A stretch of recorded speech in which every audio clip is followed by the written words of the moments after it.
On vous en parle depuis de nombreux mois et on avait raison. Banjo et Kazooie Nuts and Bolts, c'est un vrai petit bonheur de jeu et attention, même sous ses airs de soft pour les moins de 12 ans, ce banjo est armé pour partir à l'assaut de toutes les classes d'âge.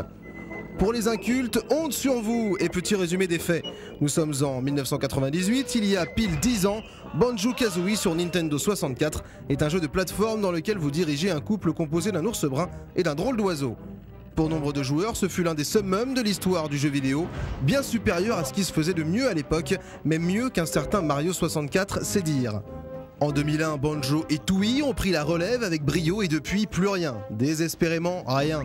Nous voici donc en 2008 et franchement, même si vous l'annoncez comme ça, va vous paraître bien étrange, ce Banjo et Kazooie Nuts and Bolts va marquer l'histoire du jeu automobile.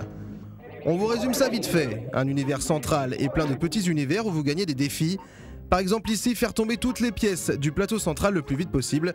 Vous choisissez un véhicule et hop, au boulot. Mais si vous voulez être plus efficace, une seule solution, créez vous-même un engin sur mesure.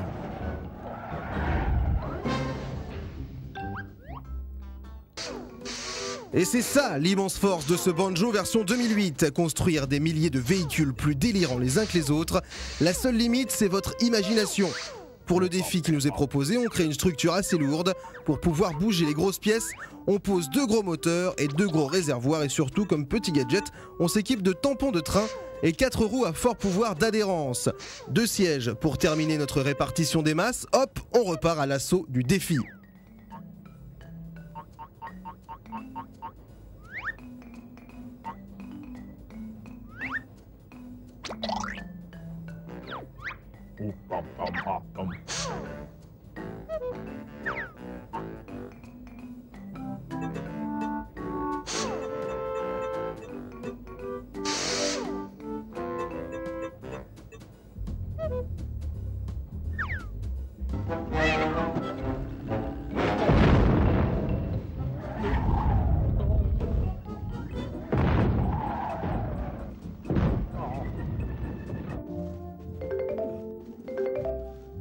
C'est donc une sorte de mécano géant, un vrai fantasme de petit garçon adapté en jeu vidéo.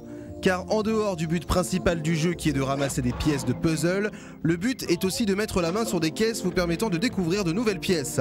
On ajoute à cela des vendeurs de rue vous proposant des plans de véhicules préconstruits. Au bout de quelques heures de jeu, on peut arriver à de vraies constructions bien compliquées. Des overcraft, des mi-hélicos, mi-camions de transport, des quads à réaction, des tanks à 3 roues, des camions aspirateurs à noix de coco, bref, la seule limite, c'est de posséder les pièces nécessaires et d'être assez imaginatif.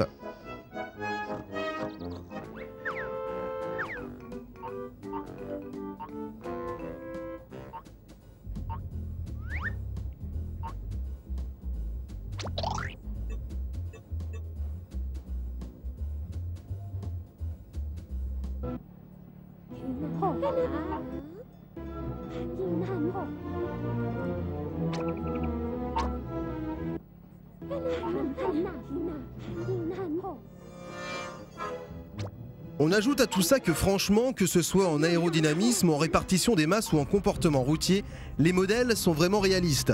Tout ça dans un univers à la Banjo, tout mignon et blindé d'humour au 2e degré. Oui, il faut l'avouer, il faut tout de même avoir gardé une âme d'enfant pour prendre un max de plaisir, mais bon, si vous êtes en train de regarder 3D, c'est sûrement que vous êtes un peu attardé, vous aussi. Bref, Banjo est la première pierre de la famille des jeux de construction de véhicules, un peu comme Trackmania qui est la référence des constructeurs de circuits. Banjo, achetez-le ou au moins essayez de mettre la main dessus quelques minutes, vous verrez, ça vaut vraiment le coup.